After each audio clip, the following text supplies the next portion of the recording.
From 150,000 BC to 20,000 BC, only black people lived on the first of the entire earth.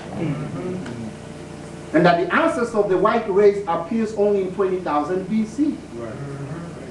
And the Asian race, the ancestors doesn't appear until 15,000 BC. And this here, they can't even date how old this is. Why not?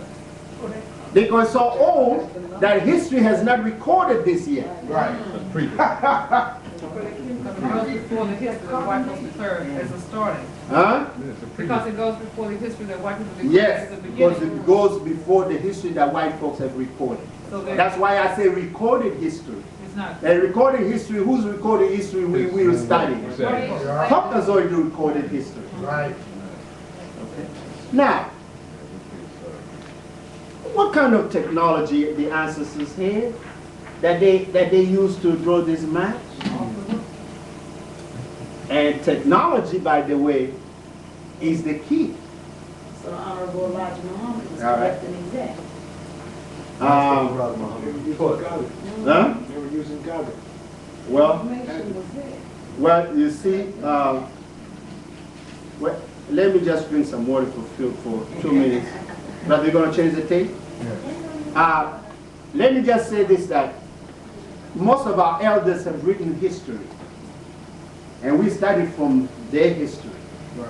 You know, we have the Dr. Benz and Dr. Clark and Chancellor Williams and Von Sedema and you know, all of them have written about our ancient history.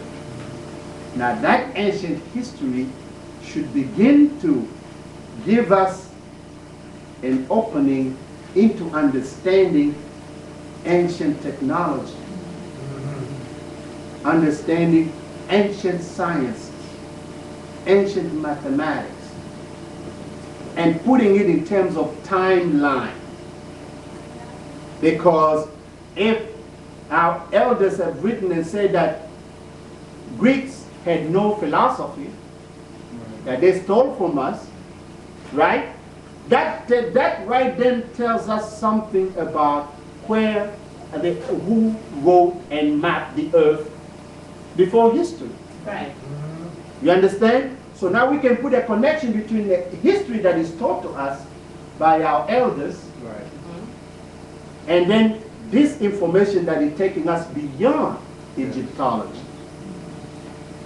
And because if you read George M. James, it tells you that Greek philosophy is stolen African knowledge, right?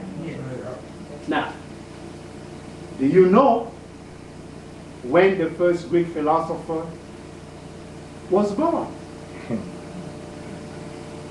That right there will give you a clue and a connection, an understanding of how old and who could have mapped the world. See, I didn't have to discover this last map that I gave you. I didn't have to see to see it and to know that, well,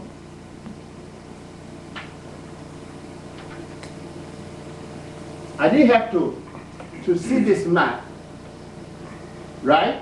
And to see that it is centered in ancient Kemet for me to know that the people did this were black Right. or Africans.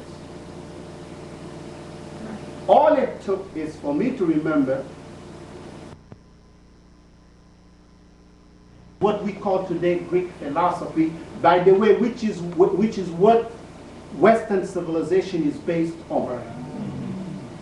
You understand? So if I know that the first Greek who went to school in Africa, Thales, was born in 640 BC, and these maps go back thousands of years before that, do I need anything else for me to know these were black people? No. No, because before that, Greek Europeans did not know how to read or write. Right. Thales is born in 640 BC and goes to school in Africa, in Egypt. Right? When he finishes, he goes back home, opens a little school. One of his first students is Pythagoras. Okay? We're talking about Greek philosophy now. The father of Greek philosophy is Thales. You got and the question that is not posed is, where did Thales go to school at?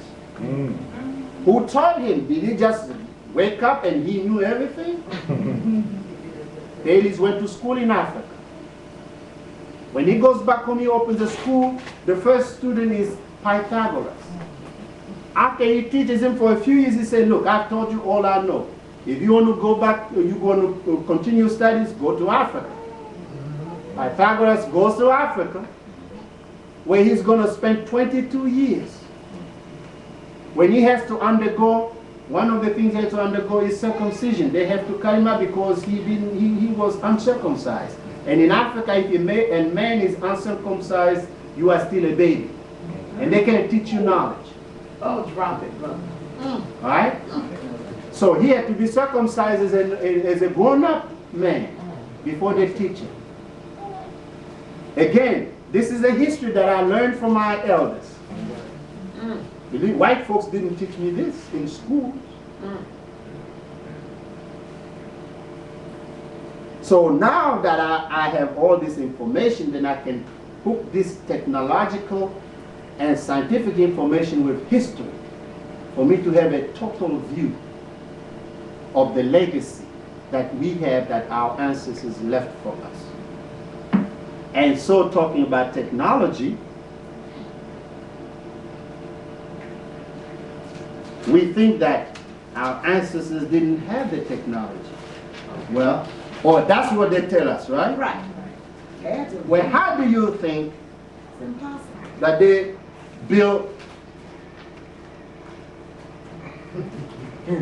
through the rocks?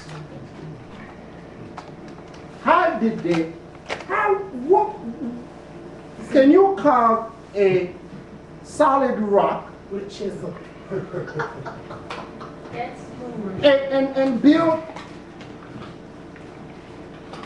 structure, halls, inside by hands With a chisel. Man. or with chisels? Yeah, you know that's what they show us on TV. Now, what technology the ancestors used to do this? Thank you. Ain't nothing new. By the way, do you know where that is? It's not in Africa, by the way. It is in what we call today Saudi Arabia. And you know what the Europeans say? Oh, Semites did that. Right. Semites meaning some white folks. Right. Right. Okay? and they called them, or the name these people called was Nabateans. Nabateans. Right?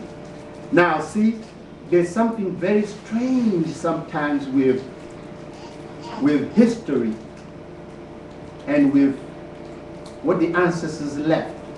They always, somehow, somewhere, are going to leave a clue as to who they were. Let's say Nabateans carved these solid rocks. It's in Saudi Arabia, so these people were quote-unquote Semites.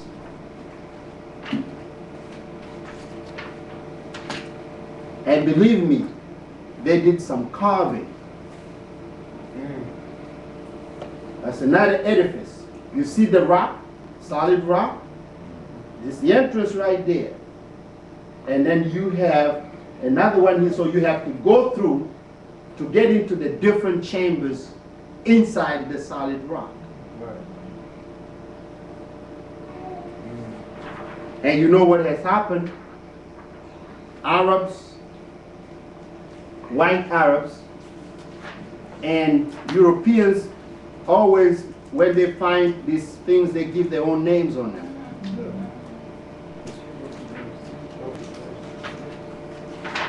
Let me show you another view of one of those structures from afar off. You see people standing in front of that? That's a solid rock, goes over that. So these people cut this up, dug through, and put chambers, different rooms in there. So they say that these people were